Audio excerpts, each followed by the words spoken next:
¿Quieres acceder a cientos de diplomados, maestrías y especialidades en medicina? Y mejor aún, hacerlo desde la comodidad de tu casa. Con Tectitude es posible.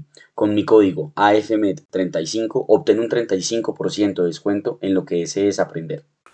Hola a todos, soy Andrés Felipe Flores y bienvenidos a un nuevo video de tutorías Medicina Interna. El día de hoy vamos a hablar acerca del síndrome de inadecuada secreción de ADH, más conocido como SIADH. Recuerden que si quieren apoyar este tipo de contenido pueden suscribirse, dejar un like y darle a la campanita.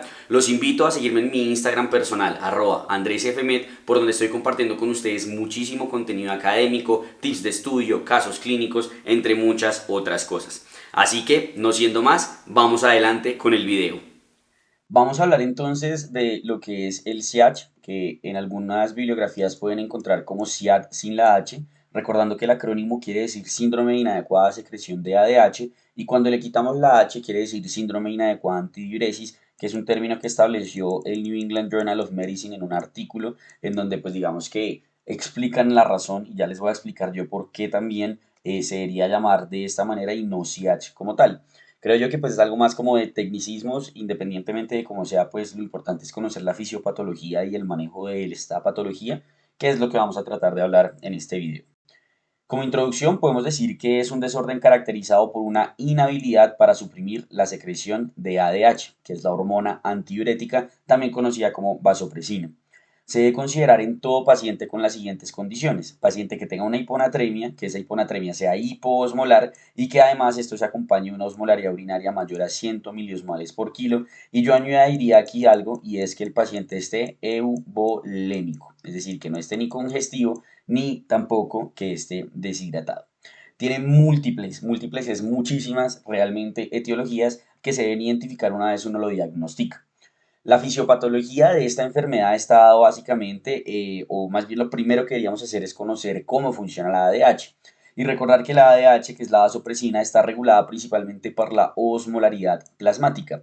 Lo que ocurre es que esta osmolaridad plasmática se sensa a nivel del hipotálamo y dependiendo de un umbral que el hipotálamo tiene, cuando sensa que hay más osmolaridad de la que debería, es decir, que hay más solutos de los que deberían en el solvente que es el plasma, aumenta la secreción de esta hormona.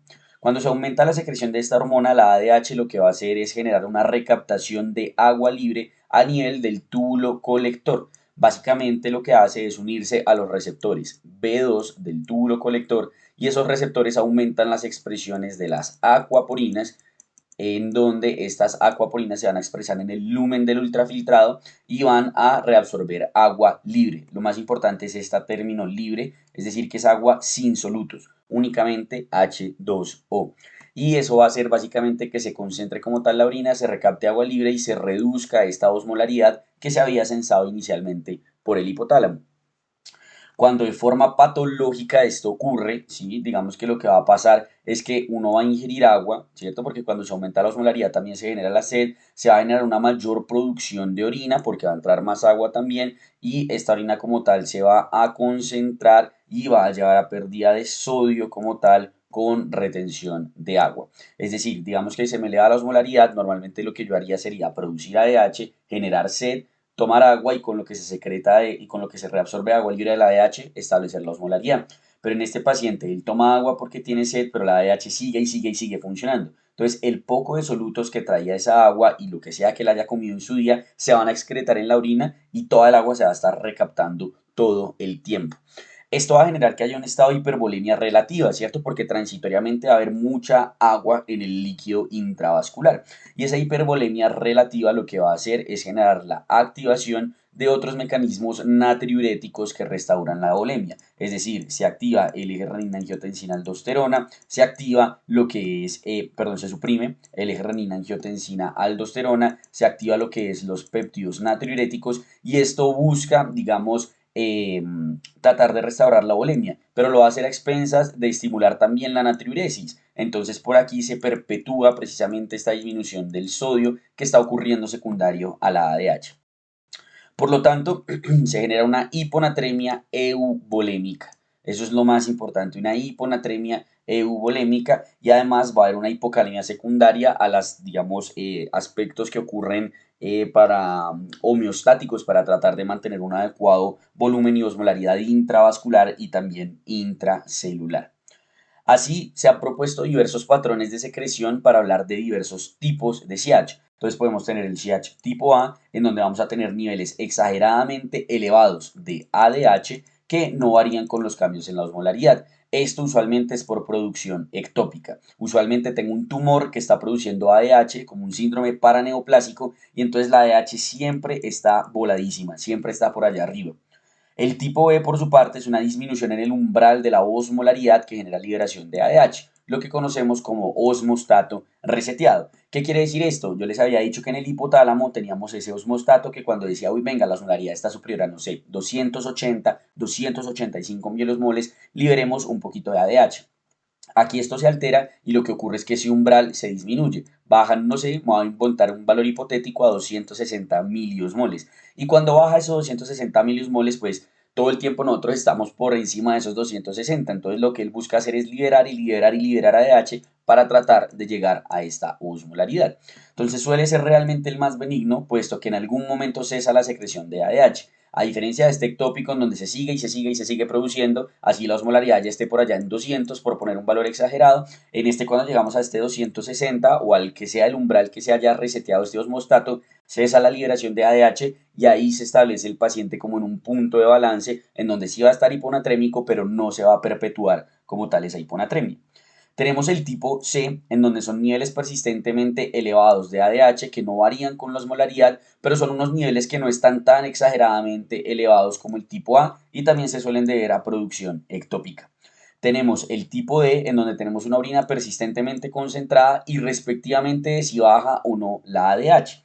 Es decir, aquí básicamente lo que ocurre es que sin importar cómo esté la ADH, el riñón pareciera que todo el tiempo estuviera estando expuesto a la ADH, y se cree que esto se da una mutación en el receptor B2, el receptor de la vasopresina del ADH a nivel renal, o alteraciones en la señalización secundaria que, como les digo, hacen que el riñón todo el tiempo esté actuando como si estuviera expuesto a la ADH. Y debido a esto, debido a este tipo de, es que se dice que no es síndrome de inadecuada secreción de ADH, sino inadecuada antidiuresis, porque fíjense que aquí la ADH puede estar incluso baja. Y finalmente tenemos el tipo E, que es cuando tenemos una disminución en la ADH cuando aumenta el sodio con solución salina hipertónica. Se cree que este tipo E es debido a una hiperactividad del reflejo vasoreceptor tanto hacia la hiperproducción de ADH con leve hipovolemia como hacia la hipoproducción de ADH con leve hipervolemia. Es decir, frente a leves cambios en la volemia y a la presión que sensan estos vasoreceptores, hay cambios exagerados en la liberación de la ADH. Y nuevamente, por este tipo E también se habla de que debería ser síndrome de inadecuada antidiuresis y no síndrome de inadecuada secreción de ADH. Entonces es muy importante tener en cuenta cuáles son los determinantes de la osmolaridad urinaria, y digamos que es muy importante saber que en contextos fisiológicos, es decir, ustedes que están viendo este video, yo que estoy acá exponiendo, usualmente el principal determinante de qué tan concentrada es mi orina es qué tanta agua yo tomo. Piénsenlo así: si yo tengo un termo de agua y tomo agua y agua y agua todo el tiempo, pues mi orina va a salir muy muy muy diluida, va a salir casi que del color del agua. Mientras que si yo no tomo agua, hago ejercicio, etcétera, cuando vaya a orinar, la orina va a salir muy, muy, muy concentrada y con un volumen muy bajo. Entonces, el que está regulando qué tan concentrada sale la orina es qué tanto yo ingiero agua o no. En el SIACH esto va a cambiar. La razón básicamente es que en el SIACH el gasto urinario y la osmolaridad urinaria pasa a estar determinado por la cantidad de solutos que se excreten. Entonces me hago explicar aquí: como la ADH está tan elevada, estos pacientes llegan a un punto mínimo de excreción de solutos, y ese punto mínimo de excreción de solutos suele ser bastante alto, usualmente una osmolaridad mayor a 300 y sí o sí mayor a 100 miliosmoles. Lo normal es que sea mayor a 300, pero sí o sí como mínimo mayor a 100. Entonces lo que va a pasar es que el consumo de líquidos no va a generar ningún efecto como tal en el gasto urinario, porque si yo consumo líquidos, pero esos líquidos no son lo suficiente para, digamos, alterar estos solutos, pues la AH simplemente va a reabsorber y reabsorber y reabsorber todos esos líquidos y va a excretar los solutos para que se genere más una osmolaridad urinaria mayor a 300. ¿Listo? Entonces es muy importante eso. Y de hecho esta es la razón por la cual cuando yo le aplico solución salina a un paciente con SIACH lo empeoro. porque imagínense que él tiene, no sé, acá en el túbulo colector una osmolaridad urinaria que es sí o sí mayor a 300, ¿cierto? Y yo le estoy colocando una solución salina normal que tiene 154 miliequivalentes, o sea, tiene una osmolaridad menor. Entonces, cuando esta solución salina se filtra, ¿cierto? Lo que va a ocurrir aquí es que toda el agua se va a reabsorber. Toda el agua se va a reabsorber. Pero estos 154 miliequivalentes que yo traía se quedan acá. Todo el sodio se queda acá adentro. Entonces, el paciente mantiene la osmolaridad que él tiene de base porque yo no la logré superar con los líquidos que le administré, pero todos los líquidos se reabsorbieron hacia el plasma.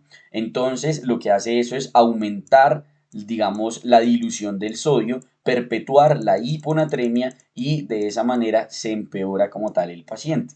Por eso, yo en el SIAD, si quiero llegar a poner líquidos endovenosos, requiero que la cantidad de solutos que le aporte vayan más allá del mínimo que el paciente puede lograr. Entonces, si yo le pongo una solución salina hipertónica que ya tiene 513 miliequivalentes, estos miliequivalentes llegan acá y si bien él reabsorbe agua, no lo va a poder hacer al nivel que lo hacía antes, porque miren que tiene 513. Entonces, eso hace que antes salga un poco de agua y se aumente el gasto urinario. Entonces, fíjense que el que está determinando qué tanta agua excreto yo y qué tan diluida está la orina es precisamente qué tanta cantidad de solutos yo le aporto a ese túbulo colector. Entonces, por eso, digamos que en el CIACH, si yo llegara a considerar, que ya vamos a hablar ahorita del manejo, poner líquidos, sería con soluciones hipertónicas, porque la solución isotónica tiene una concentración de solutos que no logra superar la osmolaridad urinaria mínima que manejan estos pacientes y lo que va a hacer eso es perpetuar como tal la hiponatremia. Por otro lado, es importante tener en cuenta que estos pacientes hacen un escape al efecto de la ADH porque disminuyen la expresión de las acuaporinas, lo cual también afecta el gasto urinario. Continuando entonces ya con lo que sería la etiología de la ADH, podemos decir que estos pacientes pueden, o más bien las causas por las cuales puede haber ADH, es todo, hasta el dolor, pero hablemos de quizá las más importantes. Las alteraciones en el sistema nervioso central es algo siempre importante a considerar, tanto ACV como infecciones, como trauma, como psicosis, y podría añadir yo aquí también tumores, etiologías neoplásicas. ¿Listo? En ocasiones esto se puede ver a un cerebro perdedor de sal, que es una fisiopatología diferente a la ADH, no es por una sobreproducción de ADH y es importante hacer la diferenciación. Ahorita ya vamos a hablar un poquito más a detalle de eso. El otro tenemos las neoplasias, principalmente pulmonares, sobre todo el carcinoma de células pequeñas, es el que más se ha relacionado con producción ectópica de ADH, pero también puede ser por cáncer de cabeza y cuello, neuroblastoma del nervio olfatorio, cáncer de célula pequeña extrapulmonar y muchas otras neoplasias como el sistema nervioso central, etc. Medicamentos, siendo los más relacionados la clorpropamida, la carbamazepina, la oxcarbazepina, ciclofosfamida y los inhibidores selectivos de la recaptación de serotonina, pero son muchísimos. La lista de medicamentos es enorme que pueden llegar a causar CIACH. La cirugía, los estadios postoperatorios pueden generar CIACH usualmente por el dolor. Como les dije, hasta el dolor causa CIACH. Particularmente se puede ver como complicación tardía de cirugía transesfenoidal por lesión de la glándula pituitaria.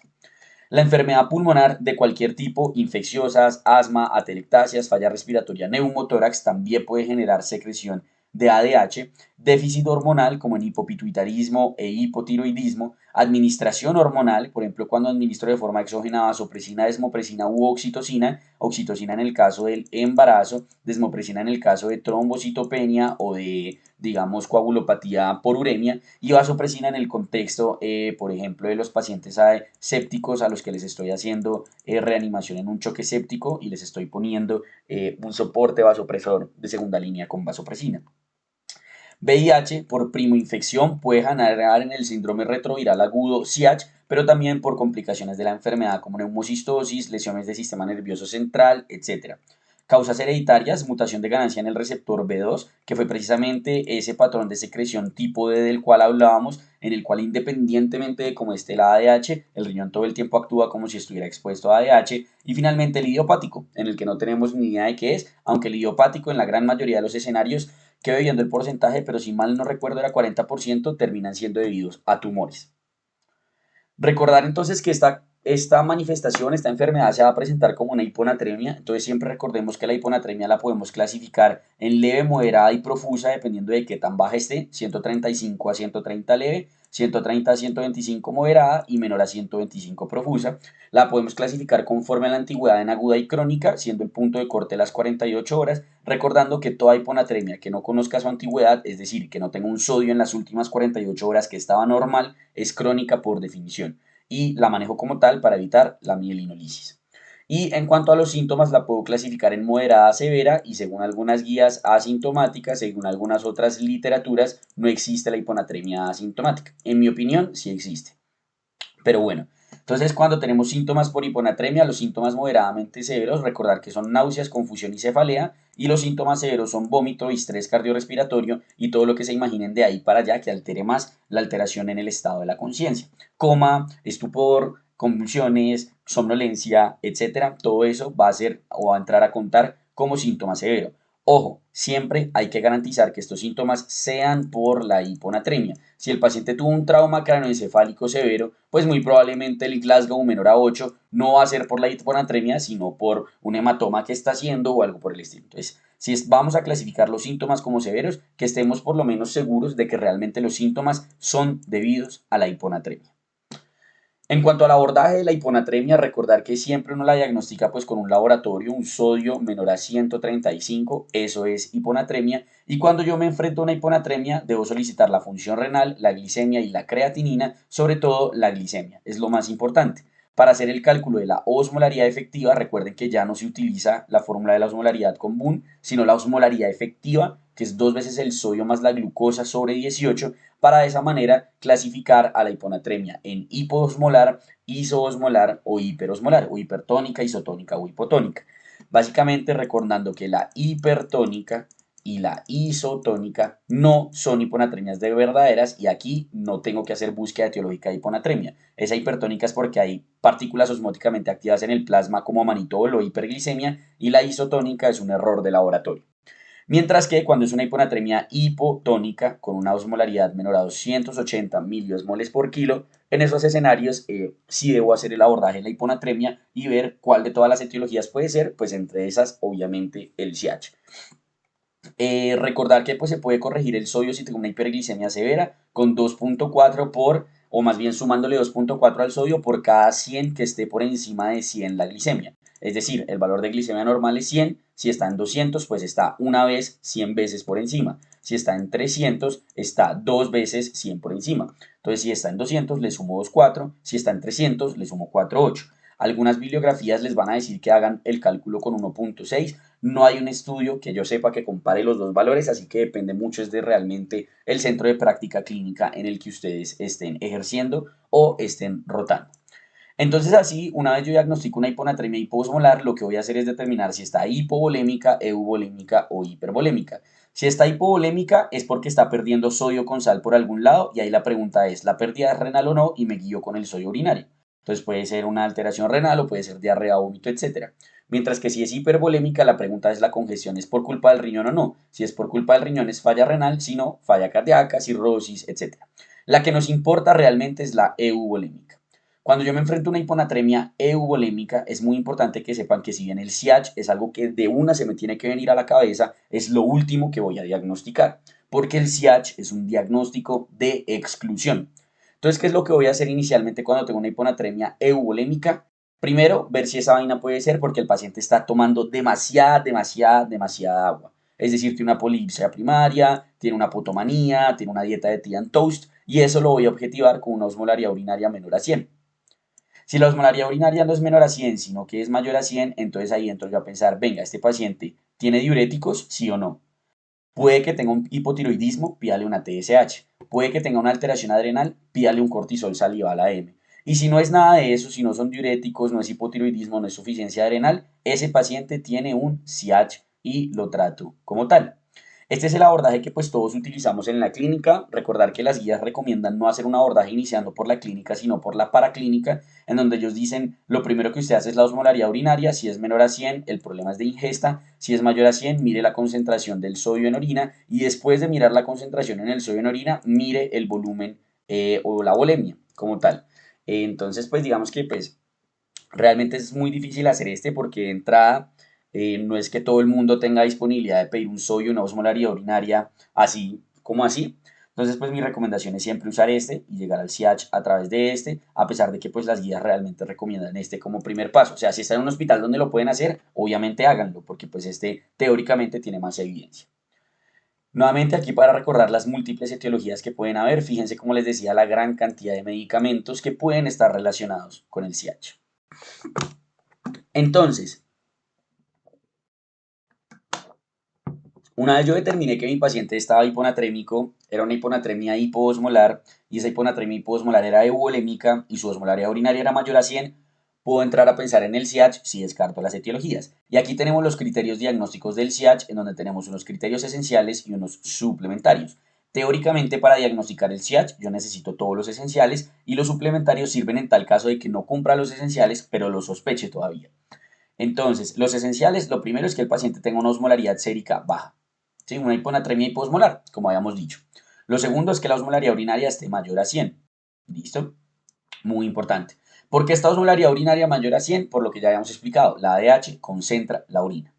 Que tenga euvolemia clínica, que tenga un sodio urinario mayor a 40 con ingesta normal de sal. Que tenga función tiroidea y adrenal normal y que no tenga diuréticos. Si cumple con esos criterios, CIACH. Si no cumple con esos criterios, venga, ¿qué más me puede servir? El paciente tiene una hipouricemia, tiene una disminución en el BUN, tiene un aumento en el FENA o en la fracción de excreción de urea, tiene una falla de corregir la hiponatremia cuando le pongo solución salina normal. Este es uno que nos sirve demasiado. En la práctica clínica, si ustedes ven una hiponatremia que dicen, pero ¿qué pasa? Le estoy poniendo líquidos y no mejora. Piense en el CIACH, ¿listo? Piense en el CIACH. Que se corrija la hiponatremia con restricción hídrica, que haya un resultado anormal de test de carga de agua o que hayan niveles elevados de ADH como tal, ¿cierto? Porque la hipouricemia, que esto es algo que lo cual se ha hablado mucho porque siempre se habla de que la hipouricemia y el aumento en la excreción de urea es algo que nos habla bastante de CIACH y nos puede servir para diferenciarlo, por ejemplo, de alteraciones como lo puede ser el cerebro perdedor de sal. La hipouricemia se debe a que la sobreexpresión de ADH genera inhibición en la reabsorción tanto post como presecretora de la urea a nivel de la nefrona. Y entonces por eso se aumenta como tal la diuresis de urea. ¿Listo? Entonces, si yo diagnostico el CIACH, lo que sigue es pues manejarlo. Y para manejarlo tengo que saber que hay tres pilares del manejo del CIACH. Número uno, manejo etiológico. Número dos, manejo inicial para elevar el sodio. Y número tres, la terapia crónica para el paciente con CIACH persistente. El manejo etiológico pues lo voy a lograr en ciertas condiciones. No siempre voy a poder hacer manejo etiológico, ¿cierto? Entonces, por ejemplo, el manejo etiológico lo voy a lograr si el paciente pues digamos, resulta que no tenía un CIACH como tal, sino un CIAT, en donde ahí a veces entran e incluyen el hipotiroidismo, la insuficiencia adrenal, pues le hago la suplencia de esas hormonas. Si el paciente tenía una infección, pues el manejo de la infección. Si era de origen medicamentoso, pues le manejo el medicamento. Pero, por ejemplo, si es un tumor, pues el tumor no le va a poder corregir del día a la mañana. Si es un anosmostato reseteado, eso tampoco se va a corregir del día a la mañana. Entonces, pues si se puede hacer manejo etiológico, hágalo, y si no, pues pasamos al punto 2 y 3. Entonces el punto 2 tiene varios componentes, las terapias con las cuales yo puedo elevar la concentración de sal y que muchas de estas medidas terapéuticas también entran dentro del punto número 3, que es el manejo crónico. El pilar definitivamente para el manejo del CIACH en términos de la corrección del sodio es la restricción hídrica. Es lo más importante, es el pilar del manejo. ¿Cuál es el problema de la restricción hídrica? Que es difícil lograr adherencia porque requiere ingestas de menos de 800 cc día de agua.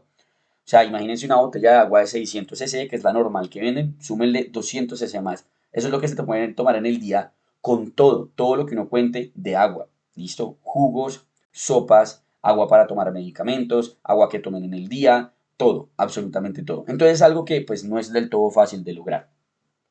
Es muy útil, digamos, de manera aguda, elevando los niveles de sodio, especialmente en los primeros 3 días, es lo que han mostrado los estudios, y es muy importante tener en cuenta que si los niveles de sodio y de potasio en la orina exceden o igualan los del plasma, la restricción hídrica no será efectiva.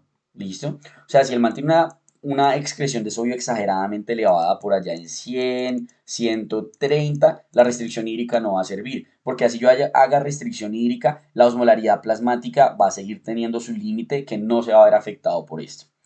Otra consideración es en los pacientes con patología del sistema nervioso central, en los cuales a uno le da miedo hacer restricción hídrica, sobre todo si tienen hemorragia subaracnoidea, porque en la hemorragia subaracnoidea recuerden que yo debo de mantener una adecuada volemia para mantener la presión de perfusión cerebral, debido a que estos pacientes al elevar la PIC, digamos que alteran la presión de perfusión cerebral. Entonces, en estos pacientes, en vez de restricción hídrica, usualmente uno administra solución salina hipertónica. ¿Listo? Muy importante tener eso en cuenta. Y también, pues digamos que aquí no está escrito, pero en muchas ocasiones esto se hace porque los pacientes con patología del sistema nervioso central pueden tener un cerebro perdedor de sal en lugar de un CH. Y si yo le pongo restricción hídrica a un cerebro perdedor de sal, lo termino, digamos, de afectar. Mientras que el cerebro perdedor de sal se maneja con administración de líquido con solución salina hipertónica. La evidencia que tenemos, pues hay varios estudios, este es uno que les quise mostrar, 46 pacientes con SIAD asintomático crónico que se autorizaron una restricción hídrica o no hacer nada y le hicieron seguimiento un mes. Y el outcome primario fue valorar el sodio sérico a los 4 y a los 30 días. Fíjense cómo en el día 4, ¿cierto? Con la restricción hídrica o no la ausencia del manejo, había una disminución, una P estadísticamente significativa de la disminución en la parte del sodio y en el día 30 también había una P estadísticamente significativa de lograr una mejoría, un aumento en el sodio sérico en estos pacientes. La segunda forma en la cual podemos, digamos, favorecer o corregir el sodio en estos pacientes con SIACH es a través de administración de sodio. ¿Cómo le puedo administrar el sodio? Vía parenteral con solución salina hipertónica. ¿Cuál es la utilidad? Radica en el principio de administrar una concentración de solutos superiores a, digamos, la osmolaridad mínima que tiene ese paciente establecida en la orina. Lo que les había dicho y lo que les había explicado ahorita, si yo tengo un lumen en donde sí o sí como mínimo la osmolaridad urinaria va a ser 300, yo necesito administrar una solución cuya osmolaridad sea superior a 300, para que cuando esos solutos lleguen acá aumenten la osmolaridad urinaria arriba de 300 y eso arrastre agua y aumente el gasto urinario y mejore la hiponatremia que está ocurriendo. Que es importante saber que es una medida que me sirve como corrección aguda y por eso, como van a ver ahorita, la uso cuando el paciente es sintomático, cuando requiere corrección aguda, pero a nivel crónico realmente los solutos se van a continuar eliminando y a largo plazo pues no va a ser una opción. Yo no puedo dejar un paciente pegado a una infusión de solución salina hipertónica y además digamos que va disminuyendo su efectividad. Entonces solo sirve de forma aguda. De forma crónica lo que se puede utilizar son las tabletas de sal, que se fundamentan en el mismo principio de la solución salina hipertónica, en donde busco dar tabletas de sal para lograr una osmolaridad urinaria más elevada de la basal y así aumentar el gasto urinario en esos pacientes. Es importante saber que las tabletas de sal, cuando la osmolaridad urinaria de base es mayor a 500, muy probablemente no sirvan y requieren de la administración de diuréticos como terapia adyuvante para disminuir la osmolaridad urinaria y por lo tanto mejorar el efecto diurético de la sal. Es decir, los diuréticos lo que hacen es bajar esta osmolaridad urinaria mínima que tienen los pacientes con SIACH y así la sal puede llegar a aumentar esa osmolaridad urinaria a través de efecto únicamente de los osmoles y atraer gasto urinario, atraer agua. ¿Qué diuréticos se utilizan? Furosemida usualmente. ¿Listo? Es lo que más se utiliza. La utilidad, aquí tenemos un ensayo que cogió un grupo en el cual, pues digamos, valoró la utilidad de poner furosemida, de poner tabletas de sal y de solo hacer restricción hídrica. ¿Listo? Eran pacientes con SIAD que tenían menos de 130 miliequivalentes que fueron asignados a esos tres grupos: restricción hídrica más furosemida o restricción hídrica más furosemida más sal. Y el outcome primario fue el sodio a los 4, 7, 14 y 28 días. Y lo que se dieron cuenta es que realmente parece ser que no tiene una gran efectividad y antes hay un aumento en lesión renal aguda y hipocalemia con el uso de furosemida. Entonces, pues digamos que uno, considerar que son poquitos pacientes no quiere decir esto de entrada que ya esta terapia no sirva, pero pues que realmente si el paciente con restricción hídrica está bien, de entrada no hay que pensar por qué ponerle muchísimas más cosas adicionales. Si con la restricción hídrica no está bien, si pensemos de pronto en poner eso. Quizá un estudio que valdría la pena realizar sería, venga, SIAD con sodio menor a 130, pese a restricción hídrica, le sirve colocarle terapia adicional como furosemida o como tabletas de sal y ahí la cosa tendría un poquito más de lógica. En cuanto a los antagonistas del receptor de vasopresina, más conocidos como VAP-TANES, el uso es un poco controvertido, sobre todo desde que la guía europea de hiponatremia dijo que no se deberían utilizar, mientras que el resto de la bibliografía dice que sí, pero bueno. Para recordar, digamos, el mecanismo de acción, recordar que la vasopresina o la ADH tiene tres receptores, el B1A que genera vasoconstricción, el B1B que genera liberación de ACTH y el B2 que genera la expresión de las acuaporinas en el túbulo contorneado y en el túbulo colector. Entonces estos B1A son los que yo utilizo, por ejemplo, cuando pongo vasopresina, terlipresina en los pacientes sépticos o cirróticos para hacer vasoconstricción esplácnica, mientras que estos B2 son los que yo busco agonizar cuando utilizo los vaptanes para lograr precisamente la mejoría. Únicamente tenemos dos con evidencia, que son el conivaptan y el tolvaptan. En cuanto al conivaptan, digamos que tiene la limitación de que solo viene en presentación endovenosa, por lo que solo se puede administrar de forma intrahospitalaria. Lo voy a considerar en pacientes con hiponatremia moderada a severa que son refractarios al manejo y lo puedo utilizar en conjunto con solución salina hipertónica. El tolvaptan es el que tiene el beneficio de ser vía oral y en el cual yo podría considerarlo para el manejo crónico de los pacientes y su utilidad se demostró en los estudios SALT-1 y SALT-2. Sin embargo, hay que saber que el tolvaptan tiene múltiples limitaciones. Lo primero es que tiene un riesgo muy elevado de sobrecorrección de hiponatremia, que puede llegar a ser incluso del 12% en algunos estudios, en donde me vuelo de ese límite de 10 miliequivalentes en 24 horas y corro el riesgo de hacer un síndrome de desmielinización osmótica que de entrada puede ser más grave que el SIACH. Lo otro es que su uso prolongado se asocia con progresión de afección renal y de lesión hepática y por eso siempre hay que hacer estudio previo de transaminasas y por esto lo ideal es no usarlos por más de 30 días, aunque tenemos estudios de uso de tolvaptan por más de 30 días que avalan en cierto modo su efectividad sin ser pues los mejores estudios pues de la vida. Entonces, como les digo, la guía europea dice que no se deberían utilizar, el resto de literatura, sobre todo la literatura americana, dice que sí los podemos utilizar en el paciente que tiene una hiponatremia sintomática moderada severa que es refractaria al manejo. Aquí tenemos otros, que es el lixiaptam, el satavaptam, pero pues bueno, digamos que realmente conivaptam y tolvaptam son los que deberíamos utilizar.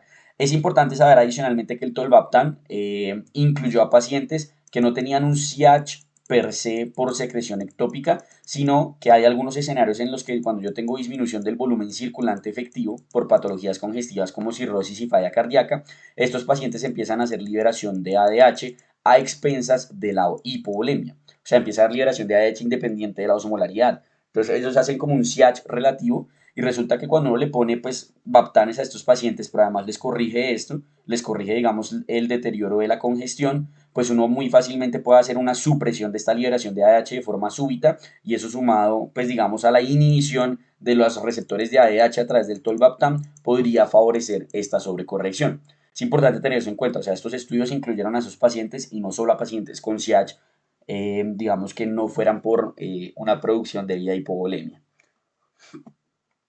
Aquí tenemos el estudio del conivaptan, tenemos 84 pacientes mayores de 18 años, sodio entre 115 y 130, excluían hipotensos, deshidratados, hipertensos o con arritmia no controlada, y el outcome primario fue el cambio en sodio, digamos con dosis de 20 miligramos de olo, seguido de 40 u 80 miligramos día en infusión por 4 días. Lo que se logró fue un cambio de 6.3 y de 9.4 versus 0.8. Esto en la dosis de 40 miligramos, esto en la dosis de 80 miligramos y pues de forma estadísticamente significativa y una mejoría en outcomes secundarios incluyendo el gasto urinario. Entonces fíjense aquí cómo está la elevación del sodio, ¿cierto? Aquí es la elevación absoluta, aquí en cuanto iba el valor del sodio y definitivamente podemos ver cómo en 80 y en 40 miligramos la elevación era superior y los cambios también eran estadísticamente significativos superiores comparados con la ausencia del uso del conivaptan. Y en cuanto al tolvaptan, aquí tenemos lo que es el SALT-1 y el SALT-2 publicados en el New England, en donde tenemos 84 pacientes mayores de 18 años con un sodio menor a 135 con hiper o euvolemia, con SIACH y aquí lo que les dije, ojo con esa hipervolemia, insuficiencia cardíaca congestiva y cirrosis. Excluyen otras etiologías, excluyen pacientes con hipovolemia, con hipotensión, etc. Y el outcome primario fue el cambio de sodio a los 4 y a los 30 días utilizando tolvaptan 15 miligramos vía oral por 30 días. Y lo que se habla de los 30 días es precisamente por este estudio, aunque como les digo, hay estudios que lo usan por más tiempo, como les voy a mostrar ahorita. Y mostró una mejoría estadísticamente significativa a los 4 y a los 30 días, con una elevación de sodio de 135 versus 130 y de 136 versus 131. Hago énfasis aquí en que si se dan cuenta la mejoría es a los primeros 3 a 4 días, tal cual como en la restricción hídrica, pues como para tenerlo en cuenta. Recordar que aquí fue donde se demostró que había un posible deterioro de lesión renal y de elevación de transaminasas. Este es un estudio entonces en donde cogieron tolvaptan oral en pacientes por un tiempo bastante prolongado. Fíjense que aquí tenemos semanas, incluso hasta 214 semanas de uso de tolvaptan, en donde estos pacientes, pues cuando utilizaban el tolvaptan, como lo podemos ver acá, tenían una mejoría en los valores del sodio de forma sostenida. Y en este estudio lo que hicieron fue determinar si había o no aumento en la producción de lesión renal aguda o transaminasas, y realmente pues no lo evidenciaron y dicen que se podría utilizar de forma segura. Este estudio se llama el Saltwater por si lo quieren revisar. Entonces, en cuanto a otras terapias que podemos tener, tenemos la urea, que es un medicamento recomendado por las guías europeas, pero que realmente poco se administra. El principio de administrar la urea es similar al de las tabletas de salida de solución salina hipertónica, es decir, aumentar la osmolaridad urinaria para de esa manera atraer agua y aumentar el gasto urinario. No hay estudios de comparación, pero sí hay estudios que han demostrado su efectividad cuando los pacientes dejan de estar en manejo con tolvaptan, ya se los muestro. Y tenemos otros que es la hemelociclina o el litio. El uso de estos dos medicamentos se debe a que la hemelociclina y el litio generan diabetes insípida nefrogénica. Si recuerdan, la diabetes insípida es una patología que genera hipernatremia, es decir, es como el opuesto al CH, por una alteración en la ADH, que puede ser alteración en la producción, que es la diabetes insípida central, o alteración en la sensibilidad a nivel renal a ALH, que es la diabetes insípida nefrogénica.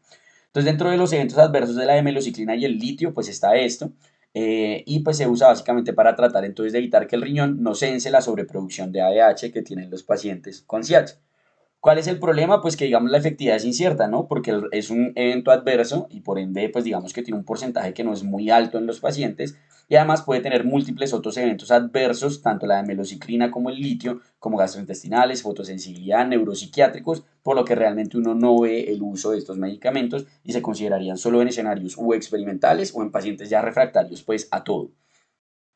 Este es el estudio de la urea que les comenté. Pacientes que venían con Baptanes les dan 8 días de vacaciones, por así decirlo, vuelven a bajar el sodio y cuando se les administra la urea, miren que llegan a niveles similares a los que tenían manteniendo con los Baptanes. Entonces, este estudio nos dice que la urea sí podría servir en los pacientes a los que se les deja de administrar Baptanes.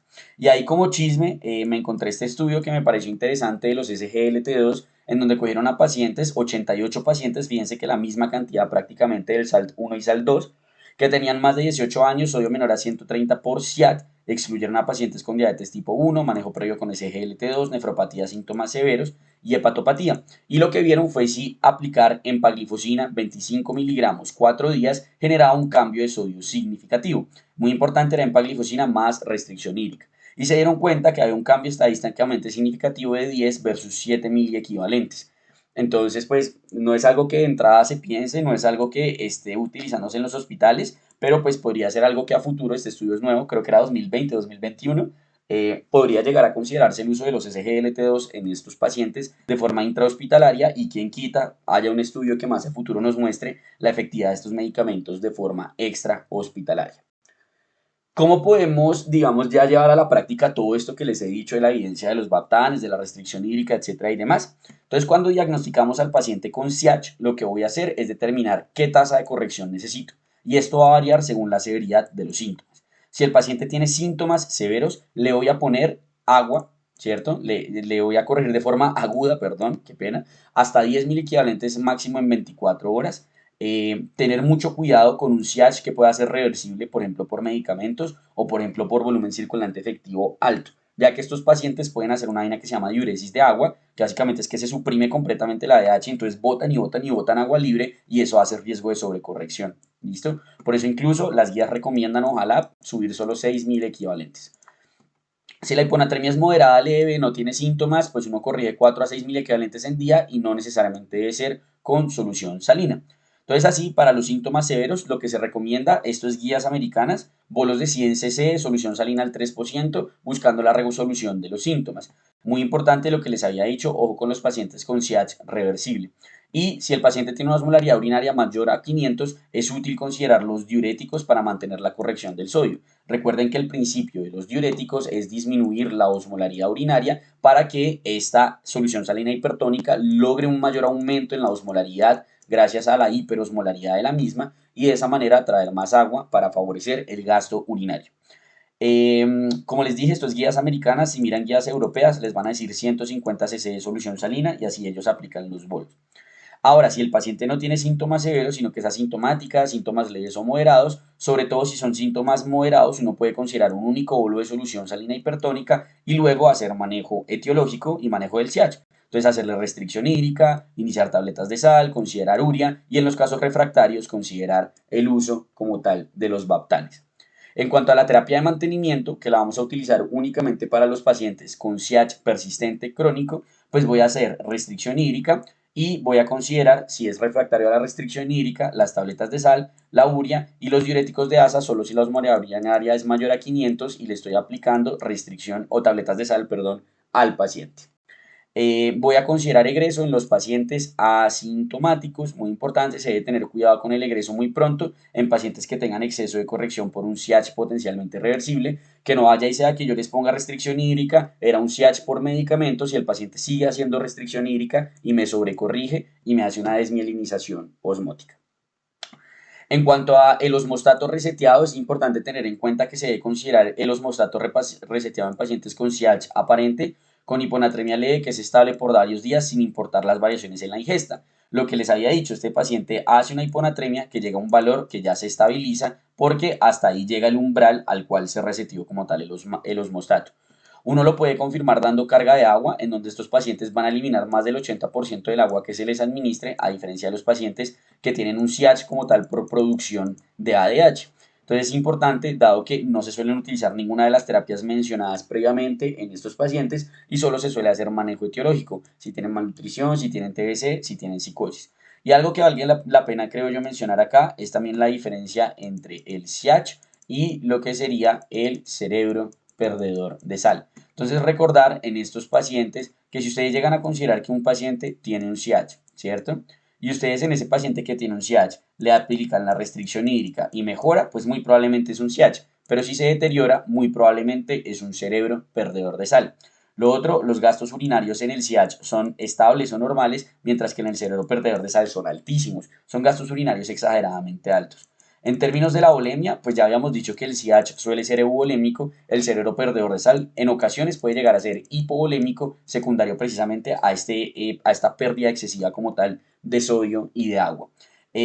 La urea me puede ayudar, lo que es la urea en orina, recuerden que va a estar aumentada en el CIACH, en el cerebro perdedor de sal pues va a estar normal. Y finalmente, si ustedes analizan el sodio urinario, si bien el sodio urinario en el CIACH pues va a estar aumentado y va a ser mayor a 40, no va a estar tan elevado. En el cerebro perdedor de sal suele estar sumamente elevado. ¿Listo?